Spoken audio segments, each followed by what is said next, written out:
Meski pada akhir tahun 2021, gamenya telah dihentikan oleh Konami karena jualan game original dan jualan koinnya nggak laku kencang sesuai harapan, tapi pada masanya game PES atau Winning Eleven pernah menjadi game sepak bola terbaik di era konsol PS1 dan PS2. Sebelum EA mulai mengejar ketertinggalannya pada aspek gameplay sejak seri FIFA 2004 atau 2005, ya sekitar itulah. Kemudian hal apa sajakah yang membuat seri game Winning Eleven atau PES menjadi game sepak bola terbaik di era PS1 dan PS2, meski bukan yang terbaik dari segi penjualan? Selamat datang di Gamer Paruh Waktu. Kita akan ngomongin game retro tiap akhir minggu. Ya, Markimul, mari kita mulai ngomongin alasan kenapa game Winning Eleven atau PES menjadi game sepak bola terbaik di era PS1 dan PS2.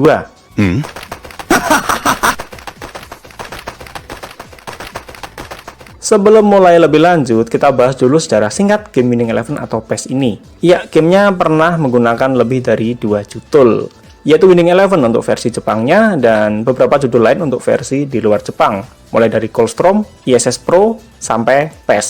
Oh ya, harap dibedakan dengan seri game GKIO World Soccer, karena meski sama-sama game sepak bola dari Konami, tapi keduanya serupa tapi tak sama, baik secara gameplay dan juga tim pembuatnya. Di mana seri GKIO World Soccer dibuat oleh tim Konami Computer Entertainment Osaka dan di luar Jepang memiliki judul International Superstar Soccer.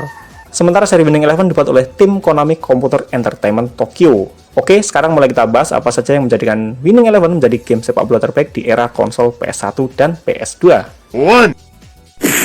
Meski memiliki kualitas presentasi yang enggak sedramatis dan seluas seri game FIFA, tapi game Winning Eleven menjadi game sepak bola pertama yang mampu menampilkan detil perbedaan setiap pemain dengan amat sangat baik pada masa itu.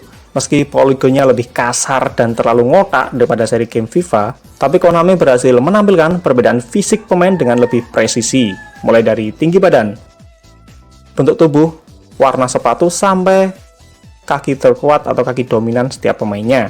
Yang tampak jelas perbedaan saat pemain menendang atau menguasai bola menggunakan kaki dominan mereka atau kaki lemah mereka. Belum lagi ciri khas tendangan bebas nan unik dari Roberto Carlos ditampilkan dengan sangat-sangat baik di sini. Di mana pada seri FIFA, perbedaan itu nggak tampak sama sekali di versi PS1-nya. Di mana pada saat itu semua pemain tampak sama dan yang berbeda cuma gaya rambut dan wajahnya. EA baru mulai menampilkan perbedaan fisik tiap pemain mulai seri FIFA 2002 di PS2.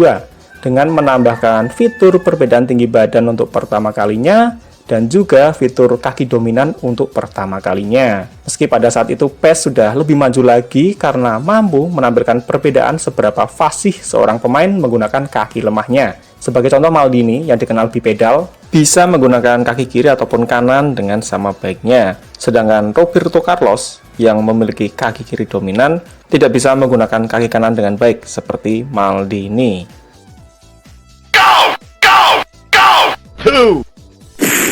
Secara gameplay, no debat, seri game Winning Eleven atau PES unggul mutlak dari semua seri game FIFA di era PS1 dan PS2.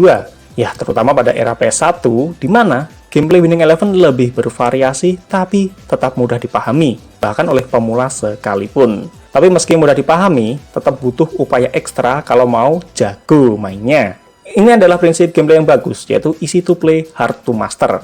Bahkan hal ini diakui sendiri oleh tim pengembang FIFA, sehingga EA perlahan mulai memperbaiki gameplaynya sejak seri FIFA 2003 dengan mengcopy beberapa mekanik game Winning Eleven atau PES. Ya, ini pengakuan Gary Patterson loh ya.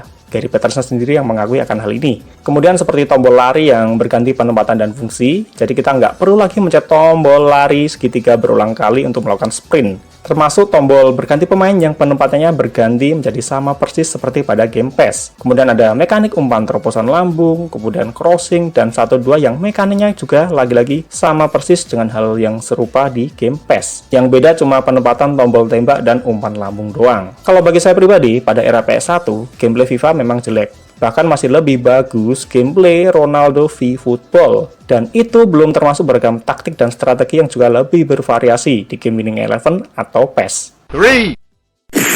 Selain gameplay, seri game Winning Eleven dikenal akan mode Master League yang pertama kali muncul sejak game Winning Eleven 4. Mode berkonsep fantasi football ini sukses mencuri perhatian banyak orang, bahkan sampai berhasil menarik banyak orang yang awalnya enggak tertarik game sepak bola, atau bahkan orang yang sebelumnya enggak tertarik bermain video game. Saya bahkan sampai kaget saat menemukan beberapa kawan yang nggak doyan sepak bola, tiba-tiba suka main game Winning Eleven. Meski mereka tetap nggak suka nonton sepak bola atau main bola di lapangan.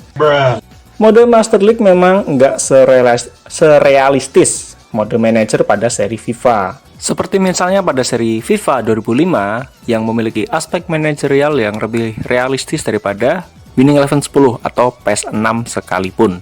Akan tetapi, Konami berhasil membuat mode Master League lebih menarik berkat konsep fantasi football yang dikombinasikan dengan para pemain fiktif Master League. Memang ini sangat nggak realistis, karena ketika kita bermain sebagai sebuah klub di Master League, dan apapun klub yang kita pilih, isi pemain awalnya selalu sama terus-menerus.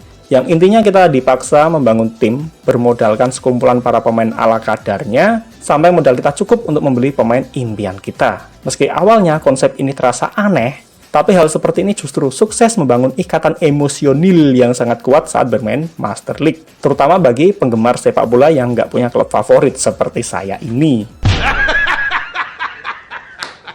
Petualangan bersama para pemain fiktif seperti Castolo, Minanda, Espimas, Selnili, Simeles, Ivarov, dan kawan-kawan ini sangat berkesan banget bagi banyak pemain Master League. Oh ya, layaknya pemain sepak bola beneran, pada setiap seri, para pemain fiktif ini akan bertambah usianya, di mana perlahan akan ada yang pensiun dan digantikan dengan sosok baru pada setiap seri PES yang lebih baru lagi. Dan saking spesialnya para pemain fiktif ini, Konami sampai menggunakan mereka pada beberapa cutscene game eFootball, termasuk kehadiran Castolo sebagai pendendang penalti harian di game eFootball. Meski gamer generasi baru banyak yang enggak mengenali siapa mereka, tapi saya berharap Konami bakal membuat para pemain legendaris ini tersedia untuk dimainkan, entah sebagai player pack berbayar ataupun bisa dibeli menggunakan GP. Ya, itulah 3 hal utama yang membuat game Winning Eleven atau PES menjadi game sepak bola terbaik dalam konteks kualitas gamenya di era PS1 dan PS2, meski bukan yang terbaik dalam aspek penjualan. Ini adalah sebuah hal yang juga diakui sendiri oleh EA, yaitu dari Gary Patterson, dan akhirnya berhasil melucut EA untuk melakukan perbaikan gameplay pada game FIFA mereka. Terlebih kedua perusahaan ini juga sering saling kopas mekanik dan saling tak mempermasalahkannya. Jadi nggak seperti Nintendo yang licik dan penakut saat ada game lain yang memiliki mekanik serupa seperti pada game buatan mereka. Sekarang coba aja bayangkan, andai perusahaan seperti Konami atau Capcom bersikap culas seperti Nintendo.